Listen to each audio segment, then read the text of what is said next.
Mam na imię Paulina, a to jest biznesowy One Woman Show. Rozmowy z tymi, którzy budują biznesy na własnych zasadach. Mikro i małe firmy, stowarzyszenia, solowe projekty w Polsce i na emigracji. Rozmawiamy o wartościach, zwątpieniach i przełomach, ale też o codzienności. To przestrzeń dla tych, którzy chcą tworzyć biznes i siebie po swojemu, z odwagą, autentycznością, no i z sercem. Zapraszam do słuchania. Dziś w biznesowym One Woman Show spotykam się z człowiekiem, którego historia doskonale pokazuje, że ścieżka zawodowa potrafi zaskakiwać i że czasem z pracownika można stać się właścicielem międzynarodowej firmy. Moim gościem jest pan Andrzej Sochaj, inżynier, przedsiębiorca i wieloletni prezes firmy Cyclone Manufacturing w Kanadzie i jednej z wiodących firm sektora lotniczego, z zakładem produkcyjnym także w Polsce. Dzień dobry, panie Andrzeju. Dzień dobry. Panie Andrzeju, czy przenosząc się do Kanady, myślał pan, że będzie pan prowadził tam swój biznes? No tak, planowałem. Robiłem to w Polsce przed wyjazdem. Właściwie urodziłem się na wsi. No to na wsi rolnik był biznesmenem. Nikt mu nie pomagał w tym, musiał sam sobie radzić. No i mój tata to robił. Później w Kazimierzu prowadziłem taki mały, miałem 17 łóżek, motel i jednocześnie pracowałem w PZMOC-ie. No i miałem warsztat samochodowy własny. I w momencie, gdy pan się przeniósł do Kanady, pamięta pan, jakie były pana początki? Jak to było się przenieść w ogóle w czasie i przestrzeni? No, proszę panią, to były lata 70., 77 rok, 78. To nie wiem, czy pani słyszała takie określenie sny imigranta albo emigranta, kiedy człowiek budził się w nocy spocony, bo mu się śniło, że jest nagle w Polsce i ukradli mu bilety na samolot, nie zdążył. No ale tutaj po wylądowaniu w Kanadzie, ja byłem pierwszym razem w 73 roku na wizycie przez rok czasu, no i później przylecieliśmy razem z żoną w 77. No i czułem się tutaj bardzo dobrze, jak się mówi czasami, jak ryba w wodzie. Dużo lepiej się czułem niż w Polsce. A czy pamięta pan ten moment, kiedy pojawiła się ta myśl, że mógłby pan zostać szefem w miejscu, w którym pan pracował? Wie pani, kiedy dostałem dyplom, zrobiłem pracę dyplomową na temat silnika diesla, 4-cylindrowy silnik diesla 2,5 litra, to powiedziałem, że więcej do książek nie zajrzę. Już miałem tego dosyć. Ale po wylądowaniu tutaj chodziłem jeszcze 7 lat do szkoły, bo dużo rzeczy nam brakło. Nauczyli nas dodawać, odejmować, mnożyć, dzielić, ale jak prowadzić biznes, to nas nie nauczyli. Mieliśmy trochę ekonomii Karola Marksa, socjalizm i kapitalizm, i to wszystko nie miało sensu. Albo miało zupełnie inny sens. Nie miało, no bo w kapitalizmie to zysk to była niedopłacona praca pracownika, natomiast w socjalizmie to nie wiadomo było, skąd ten zysk ma się brać i czy nawet komukolwiek jest potrzebny. A może na tym polegało piękno tego wszystkiego. Także tutaj wziąłem jeszcze programowanie komputerów, wziąłem business administration, accounting, bookkeeping i to w sumie zajęło mi 7 lat. A wieczorami oczywiście. I żona mi w tym pomagała, no bo pilnowała dzieci, a ja do szkoły chodziłem. No to jest bardzo ważne wsparcie, tak jakby nie patrzeć, posiadanie kogoś na podorędziu, kto jest w stanie zawiadywać tym światem w skali mikro.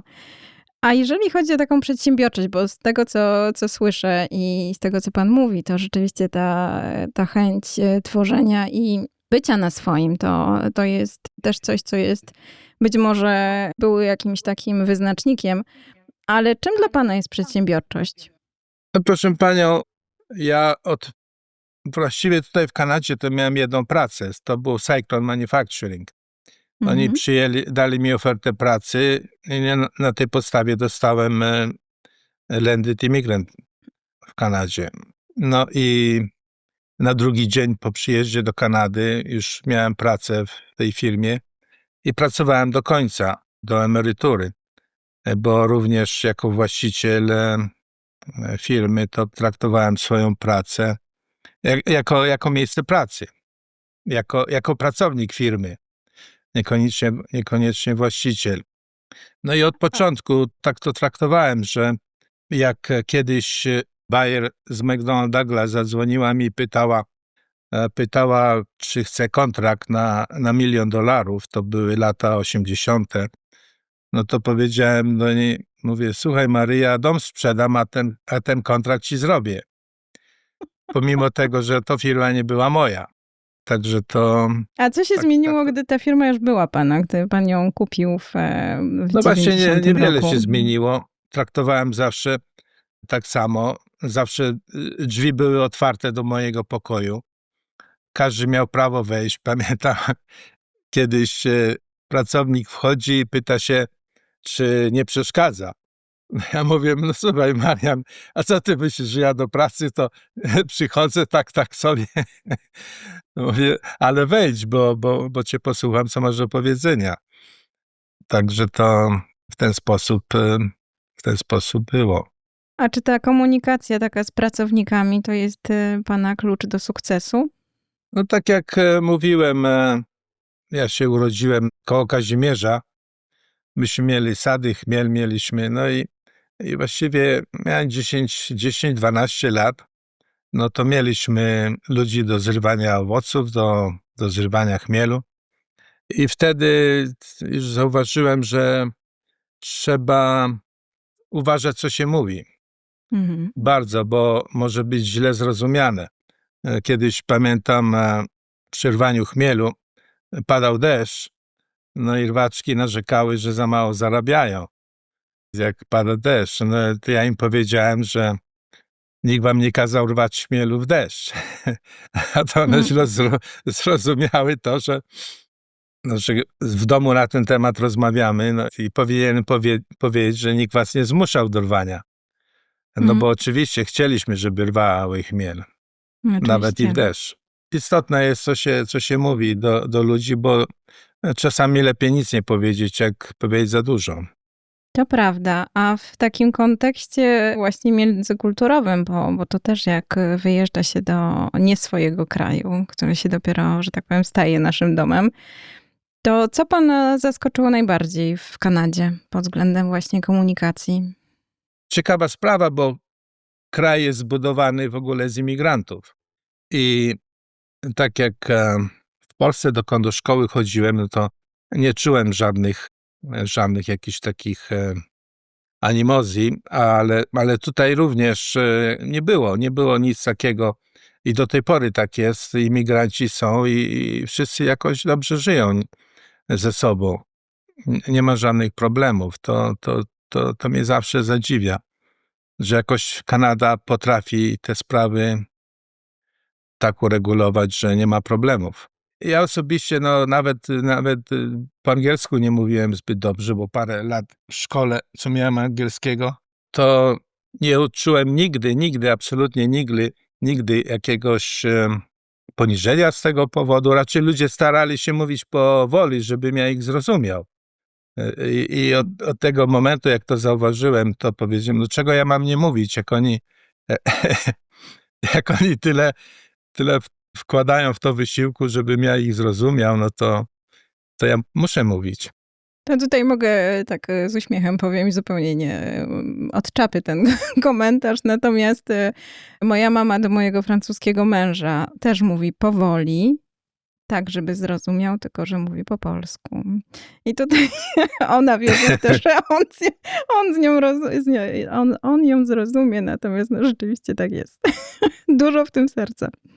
Ale pamiętam kiedyś byłem na treningu zaraz po wylądowaniu w Buffalo i poszliśmy na obiad i ja wiedziałem, co to jest klucz, co to młotek, ale oszczędzaliśmy pieniądze na jedzenie, do restauracji nie chodziliśmy. Także jadłospisu w ogóle nie znałem, tych słówek. Ale miałem dobry apetyt, 27 lat. No mówię, wezmę to samo, co obok mnie kolega. No i on poprosił steak, ja poprosiłem steak. On poprosił medium, ja też medium. No ale miałem dobry apetyt. To mówię, na drugi dzień to sobie będę mądry. No i na drugi dzień poprosiłem large. A, Pamiętam taki nasz trener, Tony Kotarski, był też z polskiej rodziny. Zorientował się szybko i mówi, ona chce, żebyś powiedział, jak chcesz mieć przypieczony steak. No oczywiście były inne, w Polsce była inna sytuacja. Jak się dostało steaka, no to człowiek powinien być szczęśliwy. Nikt nie dokładnie pytał tak. nikogo, jak chce mieć przypieczony. No, Ale, tak. ale później pamiętam, takie było show, Johnny Carson show, i ten McMahon mówi do Johnny Carson, mówi, ty pamiętasz, jak ty chciałeś large steak z restauracji? No i obaj O. zaczęli się śmiać. To ja mówię, jak Johnny Carson tak mógł powiedzieć, to nic ze mną złego nie było. Absolutnie myślę, że nie. Myślę, że każdy będąc na emigracji popełnia mniejsze czy większe faux pas.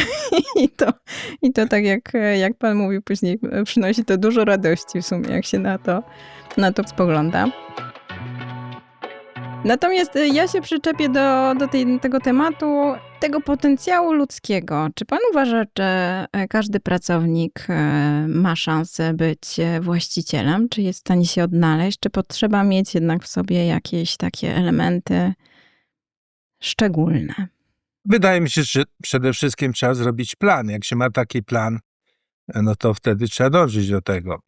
Nie wiem, czy to trzeba mieć szczególne jakieś predyspozycje, ale trzeba mieć przede wszystkim przygotowanie.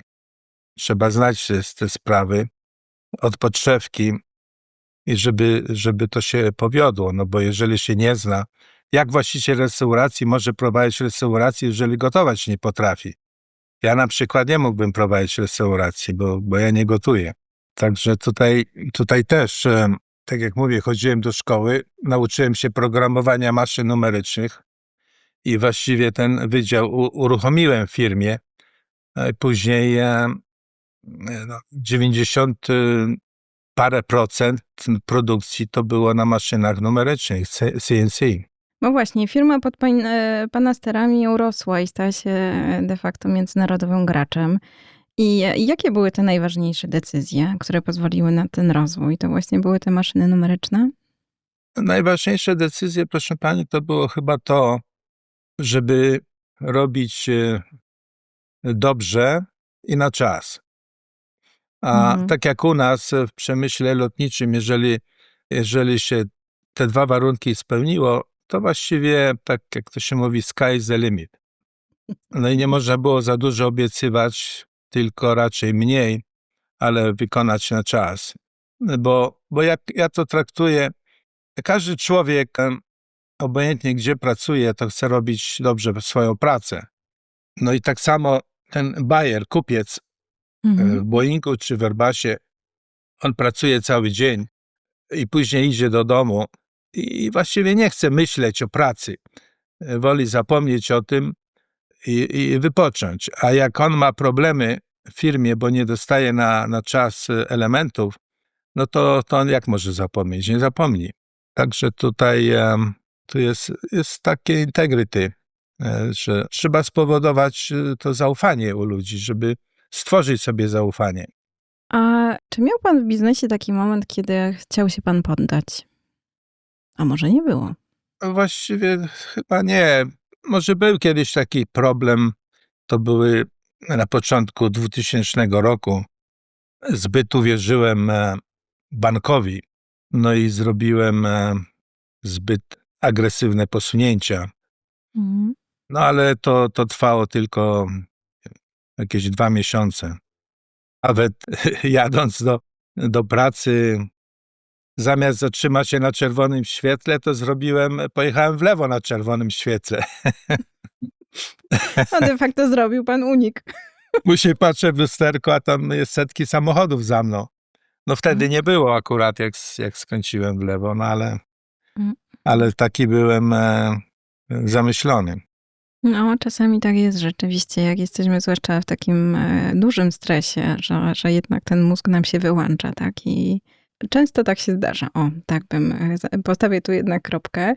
A jeżeli popatrzy pan tak z perspektywy lat, jaką najcenniejszą lekcję wziął pan od życia? Tak jak mówię, że trzeba mieć zaufanie u ludzi, bo jeżeli się nie ma zaufania, to nie ma o czym mówić. Mhm. Trzeba mówić prawdę, bo jest absolutnie niemożliwe, żeby wszystkie kłamstwa zapamiętać. Nie To da rady, prawda. nie da rady. A ten, kto nas słucha, on wystarczy, że zapamięta jedną rzecz, jak mu się drugim razem powie co innego, no to zwróci uwagę na to i wtedy wyjdzie to, że się nie mówi prawdy. Także prawda, mówienie prawdy jest istotne. Lepiej powiedzieć, tak jak mówiłem wcześniej, mniej zamiast za dużo. Czyli ta prawdziwość to jest bardzo cenna cecha i rzeczywiście dużo w tym prawdziwości tej takiej ludzkiej, bo ja też ze swojej strony uważam, że najważniejsze jest bycie człowiekiem, niezależnie od tego, czy robimy biznes, czy wchodzimy w relacje, będąc czyimś pracownikiem, tak? W momencie, jeżeli jesteśmy prawdziwi w tym, co robimy, to jesteśmy bardziej naturalni, bardziej swoi, a swój swojego pozna. Jakby nie patrzeć. A panie Andrzeju, jeżeli mógłby pan dać radę, na przykład jakiemuś pracownikowi, który marzy, że zostanie właścicielem biznesu, to poza tą prawdziwością, czy jest coś, co mógłby pan poradzić? Tak jak mówiłem, trzeba mieć solidne przygotowanie do biznesu. Ja patrzę oczywiście ze swojej strony, jak to wygląda, no bo niestety musiałem i znać się na księgowości na biznesie, na accounting, na programowaniu maszyn CNC, na obróbce metalu, na skrawaniu. No i to właściwie, tak jak mówię, od podszewki trzeba było znać te sprawy. No ja nie czułem się dobrym salesmanem, tym sprzedawcą, Mhm. ale nie musiałem tego robić, dlatego ten biznes mi się podobał, bo kontrakty były podpisane na 5 lat i właściwie jak się dostarczyło dobre elementy na czas, to tak jak mówię, to był sky is the limit i nie musiałem chodzić i sprzedawać o tyle tylko, że od czasu do czasu odwiedziłem klienta, czy klient mnie odwiedził, no to poszliśmy na obiad. To wszystko. To też myślę jest kwestia branży, w jakiej się działa, tak? I Tak, o to to chodzi, też... tak, bo jakby musiał codziennie sprzedawać coś tam, to ja bym tego nie potrafił. A teraz wkroczył pan w ten etap emerytury, ale pytanie, czy takiej bardzo spokojnej, czy właśnie, czy ma pan jakiś plan i pomysł na siebie? Wie pani, ja zauważyłem już 30 lat temu, że zamiast wynajmować od kogoś budynki, to ja kupowałem, a Mhm. koszt leasingu był mniej więcej taki sam jak koszt mortgage'u. Także to było mi na rękę kupować. No i w sumie kupiłem dosyć dużo. No i w tej chwili zajmuję się tym real estate, budynkami. No, ciągle trzeba tam coś zrobić, jakiś dach naprawić, czy zmienić klimatyzatory, czy nowy asfalt, czy Czy jakieś, wykładziny? jakieś wykładziny, czy zawiasy komuś odpadną. Mhm. Także to mam jeszcze zajęcie. A poza tym to ciągle obserwuję, co się dzieje na giełdzie. Mhm. Bo pomimo tego, że mam trochę tych budynków, to sporo również zainwestowałem na giełdzie. No i obserwuję to codziennie, co się dzieje. To też taka rada i porada dla naszych startujących z biznesami, że dobrze to mieć kilka tych nóg, na których się stoi, niekoniecznie na jednej, bo to właśnie... No to była jedna z lepszych moich decyzji, że kupowałem budynki zamiast dzierżawić, no bo to zostało, to jest moje. To ja jeszcze tak poza tymi kwestiami, o których pan wspominał, bo też ja jestem taką osobą, która się pojawiła, jakby nie patrzeć trochę znikąd, z prośbą o ten wywiad i w ogóle bardzo dziękuję, że się pan na niego zgodził. I dla mnie to też jest taka wartość bardzo taka ludzka i też chciałabym się z tym podzielić z tymi, którzy tego słuchają, że czasami zaczynamy z pewnymi rzeczami i te rzeczy są na początku małe. Mamy jakąś wizję, do której chcielibyśmy dążyć.